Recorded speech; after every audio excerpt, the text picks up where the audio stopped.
Hi, I'm Brett Parker, multimedia specialist for snack food and wholesale bakery. And today we're focusing on Royce and Reign, who've unveiled zero proof cookies, a snack inspired by the taste of cocktails without the alcohol effects. Here to discuss this is Jessica Lang, founder of Royce and Reign. Jessica, thank you so much for joining us today. Thanks for having me this afternoon. Looking forward Can you to talk it. can you talk about what inspired you to create Royce and Reign and specialize in zero proof cocktail inspired cookies? Yeah, absolutely. I spent 10 years working in Chicago's hospitality scene, working front of house in restaurants, and really developing a love and appreciation for the complexity and the components of a well-crafted cocktail. But then in my late 20s, I got diagnosed with POTS. And for me personally, that meant that I really wasn't going to drink too much anymore, but I still wanted that experience and that indulgence, and all of the fun things you get from, sipping on a really great cocktail. And I thought, well, why not put them in an alternative format that I also really love, which is cookies? So I kind of combined two of those things together.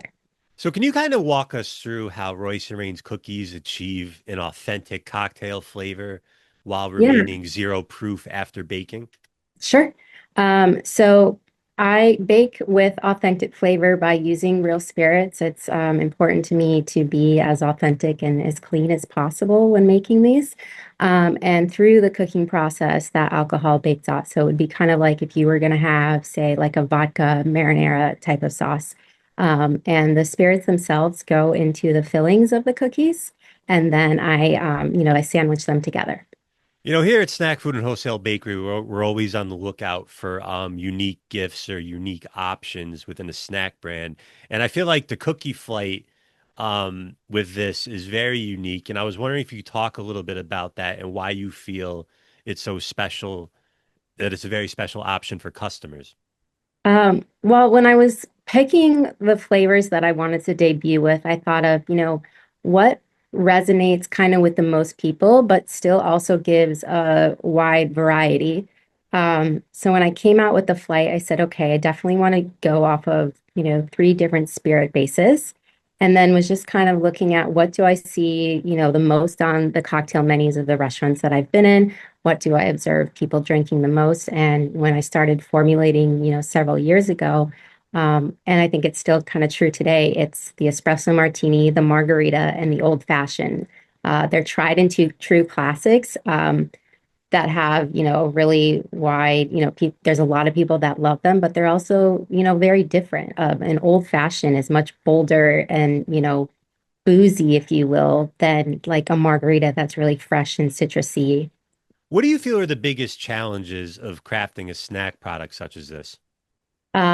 I've had a lot of challenges with R&D. I'm a solo founder, and it's taken a long time to get to this point, even just because when I've gone to food scientists or consultants to really help me craft these recipes, nobody's really done this before. I don't think, anybody has said, I want to make an espresso martini cookie or an old-fashioned cookie. So it's really getting those flavors just right. And I've been really particular about that. And that's why it took me 3+ years, even just to get to market.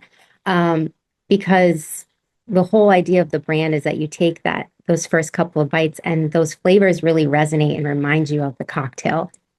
So it's been a challenge to get pinpoint just the right amount of flavor, but I'm really proud of what I've been able to come up with thus far. And I would say the customers and the people who try them, um, they're always really curious and intrigued at first, and then they take those first couple of bites and they're really blown away, which is always, really rewarding for me to see their reaction in real time.